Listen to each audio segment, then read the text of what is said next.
Hello Joynal বাবা, তুই তো একটা ভিডিও দেখ। আমি আবু জাহেলের বাড়ির সামনে, নবীজি বাড়ির সামনে দুই পাকায় মারে আসি, 2 দিন ধরে খাই নাই, গোসল নাই, আমি তাপ করে খালি বসে আছি, আমারও যেতে পারি নাই। আমার এই ভিডিওটা দেখে আমার এখান থেকে নিয়ে যাও বাবা। ও লিজু, তো আমার ভিডিওটা দেখ।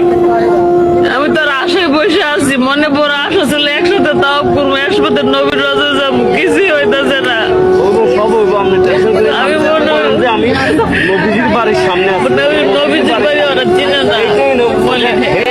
আমি তো এই ভিডিওতে আবু জাহেলের বাড়ির সামনে আমাদের পিছনে নবীজির বাড়ি, দোতলা বাড়ি।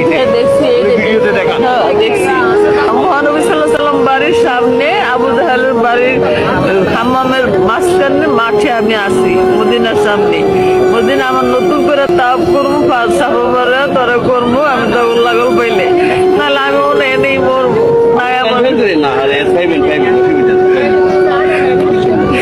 ঠিক আছে রাখি কেন। আমি হ্যালো, আসসালামু আলাইকুম। কেউ যদি ভিডিওটা দেখেন, আপনাদের বাড়ি কোন জায়গায় বলছেন? না, ঢাকা 6 নম্বর ওনাদের বাড়ি। ওই সাইডে যদি কেউ ভিডিওটা দেখেন, একটু ভিডিওটা শেয়ার দিয়েন। আর যদি ওনাকে চিনেন, ওনার লোক কারা, ওনাদেরকে একটু ফোন দিয়ে জানায়েন। উনি হারাই গেছে বলে গত 2 দিন আগে কাবাতে তাওয়াফ করতে আসে। এখন ওনার কাছে হোটেলের কার্ডও নেই, ফোনও নেই, উনি হোটেলের নামও বলতে পারে না। ওনাকে যে কোনোভাবে সহযোগিতা করে হোটেলে পৌঁছানো, এটা ফেটতেছি না।